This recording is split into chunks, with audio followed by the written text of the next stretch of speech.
I am Callum from Tyne Valley Motorhomes, and today's handover is a Auto Trail Grand Frontier 80, which is a new 2021 model from us. To open your fuel flap, you use one of the big keys. You've got two, and in here you've got your diesel filler, which opens with the main ignition key. It starts the engine, and underneath, because it's a new Euro 6D compliant engine, it does have the AdBlue solution. So this is an exhaust treatment, and it reduces the carbon that the exhaust produces by clearing the DPF and the catalytic converter out at a certain temperature. So it's a 19 litre tank. You can buy it from on the pump, or you can buy it in the drums, and you can just top it up here. You will get a warning light between the temperature gauge and fuel gauge when it comes on, and do just top it up. And then you've got a big locker underneath the passenger side of the cab, so you can just store your bits and pieces in there. To open your gas locker, the handle is just located behind the passenger seat on a gas strut, and you just pull it and that would open your gas cage, so you can turn it on and off your bottles. Then you would just use your second catch to pop the bonnet up, and you've got your windscreen washer fluid, your oil and your oil dipstick, power steering fluid, your screen wash, your brake fluid, and then for giving or receiving a jump start, you'd earth off here with this bolt, and you'd put your positive on this contact here for giving or receiving a jump start. Always jump off here and not directly off the battery, as it's better to jump off the jump points underneath the bonnet than the battery itself. So once inside the vehicle, above the habitation door is your heating and hot water to the left hand side, and to the right you've got your main 12-volt control panel. If you're to be hooked up, you'll get mains to 40 volts through all 3-pin plugs, which is indicated here that you're hooked up by the little wavy line. You've got your on off for either 12 volt or 240, depending if you're hooked up or not. Got your pump, so make sure you've got enough water on, you can turn your pump on. Awning light and interior lights just here, and then you've got your dimming lights, which are the ones around the front lounge. And then down here you've got your fresh water level 75%, waste at 0, and then you've got your batteries. So you've got your leisure at 14 volt, your vehicle at 12, and then your active battery being your leisure, the current coming off that, and the mains current coming in. Obviously your solar panel does go to sleep when the vehicle is hooked up. Then if you wanted to go into the settings, you can do, and this is where you can select your active battery. You always wanted the active battery to be the leisure battery and never the engine battery. And then the solar battery, I would always put on a smart, and smart basically looks at both levels, and if one is lower than the other, it will switch over automatically. So it's like a changeover valve, and it will change over and give the power where the battery to the battery that needs it. You've got tank fill here, so that you can turn this on, and this will put power to that source by the water filler if you're taking water in from an aqua roll or a bucket via a pump. And then you've got tank heaters here. Should it be cold overnight and going to freeze, you can put current through the water to stop them freezing in the tanks. You've got your light settings, your screen settings, and your date and time in here. Coming to this side, you've got your Aldi heating and hot water system, so you turn on and off here. Press the menu. You've got your temperature at the top, so it'll go all the way of the house. You can go plus and minus all the way to 30 degrees. Then you've got your water, so the shower head is your water, so you can have it on half, which is 40 degrees of heating the water, or full, which is 60. The electric, so this is if you wanted to heat it off electric, the vehicle or the water. You can have it on off, 1 kilowatt, 2 kilowatts or 3, depending on what the site gives you. And then gas if you are while camping. Or you can have the gas and electric on together, which should double the source and reduce the heating time. Go into advanced settings and you can put timers and things on, but they're not complicated. That's all explained in the handbooks. Keep it simple, so temperature, water, electric and gas. You've got an arrangement of storage, cutlery drawer, slide out rack, and some storage. And above you've got your cups, bowls and plate rack. They're your winter vents for when winterising the vehicle, and you do have your solar panel regulator in there, so it's flashing green there, which means the vehicle battery for the leisure battery is charged. So it's a dual charging regulator. Sink cover, and that just shows your tap working, and you've got a drainer that you can put in the sink there or on the draining board depending on what you're using it for. And then you've got your lights. So now in your kitchen area you've got your gas rings here, so 3 gas which are all lit there. So once you've had them on, do allow them to cool before you put the glass lid down. And 1 electric hot plate, which is this side. Got your oven light, and then below you've got your grill, which works like so. You may want to remove this or wrap it up, as you can tend to hear it when you're driving along. And then you've got your oven. With the oven, always make sure that the 2 back bits, the long bits, are at the back of the oven, as this is designed to stop the burner from being blocked by any food substance. And below you've got your gas taps, gas isolation taps. Any problems with gas, turn the bottle off to be safe. These are mainly for when the vehicle is habitation serviced.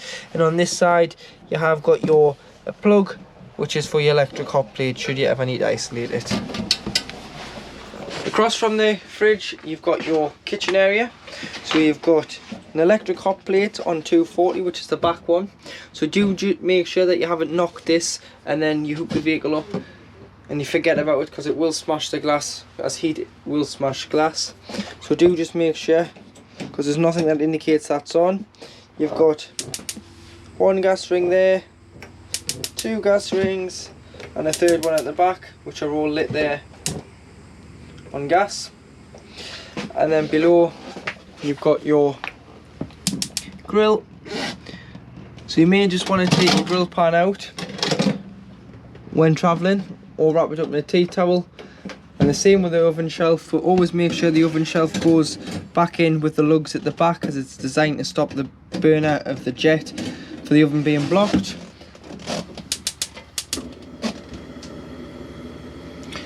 And you've got your oven there.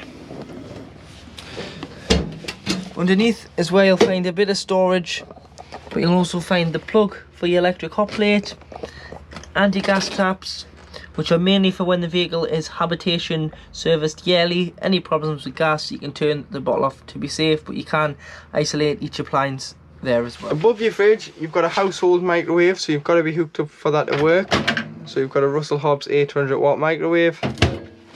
And to operate your fridge, you turn fridge freezer, so you've got a large freezer box and fridge. Turn on here. A stands for automatic energy selection, so the brain of the fridge picks the best source you have on offer. So we're hooked up, we've got the gas on, we've gone to hook up on the automatic energy selection. If I was to take the hookup out, it would switch to gas. If I was to start the engine, it would go to the 12 volt setting, which is designed to keep the temperature of the fridge which it was previously set at. So the idea here is you took it up the night before, put your shopping in, allow it all to chill, and then on automatic it'll do its own thing. If you wanted to manually put it on, you just press the square button there. As you can see, gas, electrics failed on code 6 because the engine's not running. You've got your temperature here, and then this setting here just stops the freezer door from getting stuck to the side of the freezer on the rubber if you've got it on the coldest setting for a week or so. Put that on, it'll stop it from sticking. One thing, when you are finished with your fridge freezer, if you do clean it out, take all your remaining shopping items out, then under here you've got 2 toggles. You've got one under there, one under there. They just clip into here, and allow air circulation in and out the fridge freezer to stop it from getting mouldy. Your fold-away table lives beside the fridge, which is just like an ironing board. You can put it up at the front or outside if it's a nice day. Opposite your toilet, you've got your shower. So these are just magnetic doors, so you just push them open to be in. You've got a hanging rail here, which is great if you've for wet towels, or if you put some hangers on there, wet coat, wet clothing. You'll be able to use the shower head to dry them off, hose them off, and then they'll be able to drip dry. In the winter time, when you come to winterize the vehicle, if you just remove your shower head from your hose, as you can see, it's got quite a loop in there. Allow it to lie in the shower tray with the tap, all the taps within the vehicle in the open position of the mixer. This door here will also act as a bedroom door, so you can close it off and have two separate spaces. Here in the back of the vehicle, you've got an island bed with some storage underneath, so you lift up and you've got some storage sections there. Drawers at the front, drawers at either side. Cupboard.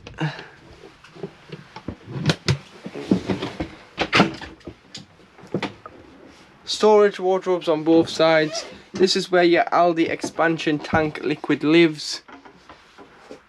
So what you'll need to do is always run the system up first to see where the liquid level is before topping up. Otherwise, because the liquid gets so hot and starts bubbling up, it will show more than it will when it's off as it expands in the expansion tank. So underneath your bench seat behind your passenger seat, if you just lift that up, this is your EC700 unit, so it's your power supply unit. So you've got your system shutdown button, which will turn off the head unit, and reverse camera, so you can isolate that in the winter. That'll stop all the power drain, but do take in mind it turns off the head unit if you were taking the vehicle out for a drive to stop it standing. 12-volt fuses, so carry some spares, just standard blade fuses, which are all listed here on the back. Then you've got your heating and hot water buttons and your RCDs and MCBs. Build number here, which is unique to each auto trail, so if you ever need any parts or warranty claims, quote that number, then we'll be able to get the parts which are suitable for your vehicle. So now in the cab, to the right of the driver, you have your handbrake and obviously your A-class door, which has got your mirror adjustment on and your electric window. Got carb lines in here which close this one off, and then one on here which slides that door as well. And you've got the same that side like this, but it comes right the way over as there is no joining door. You've got your, so with the electric blind, you can either have it so you can move it, so you can bring it down as a sun visor and have it at the top of your windscreen, or you can bring it further down and you can move the whole thing down the screen so it's situated at the bottom of the windscreen. But it's better to have it at the top because, like I say, there is no sun visors, so you leave any of your sunglasses on a sunny day, or you can just lower that down so the sun's not in your eyesight, like so.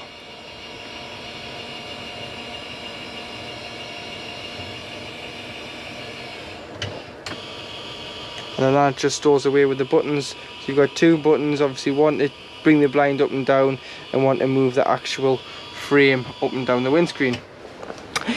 You've got your headlight adjustment and fog lights, trip computer which goes through your range, your MPG, your travelling times and your distance, lights and indicators, cruise control off and speed limiter. And then to set your cruise control, you just push up. If you've got to go for the brake, you can just press resume, or you can cancel here as well. 9-speed gearbox, so park, neutral, drive. Over at the left goes into manual mode. Drive mode goes between normal, eco and power, but I would just leave it in normal. I don't see any financial or fuel usage on eco. Normal is just sufficient, and obviously it has got the kick down function, which will drop a gear to get you moving quicker. Traction control plus, hill descent with it being an automatic. Hazards, locks the doors, takes a step in on the habitation door. Heated mirrors, USB and 12 volt for charging. Cup holders. To turn your seats, it's the right hand side of the seat and obviously the left to fold. Temperature and fan speed must be on at least one or more for the aircon to work, which is this button in the middle. And then you do have recirculating air or bringing fresh air in and where you want the air to go to. Accent head unit, very simply used. So your SD card goes in the top, which is currently in the office at the moment, but that's where it would live, in the top. And then you'd be able to use the sat nav by just pressing the bottom left hand corner and putting your destination in. You've got radio, which is FM and AM, or you have got DAB radio there as well. So there, DAB, and obviously the radio's working. Camera, so you can have the camera on when going forwards, but you've got to have the engine on, and currently I don't have the engine on. Bluetooth, so connect to Bluetooth, go to your settings in your phone and find Accent. It'll come up on here as well, press pair on your phone and allow the contacts to be synced. Once you have done that, you can have your music, so you can stream Bluetooth music as well. Got a glove box here and a top box on there as well, which is heated and cooled by the air conditioning. Should this head unit ever get slow, you can update them by going to the Accent website, and this is GF80 head unit, and you can download it onto a memory stick, pop it in the back of the head unit, and then it's good to download. So you pop it into here, because these are USBs which go at the back of the head unit. Pop it in there, put the ignition on, go to the settings here and go to install software, and it'll install the latest software off the USB stick.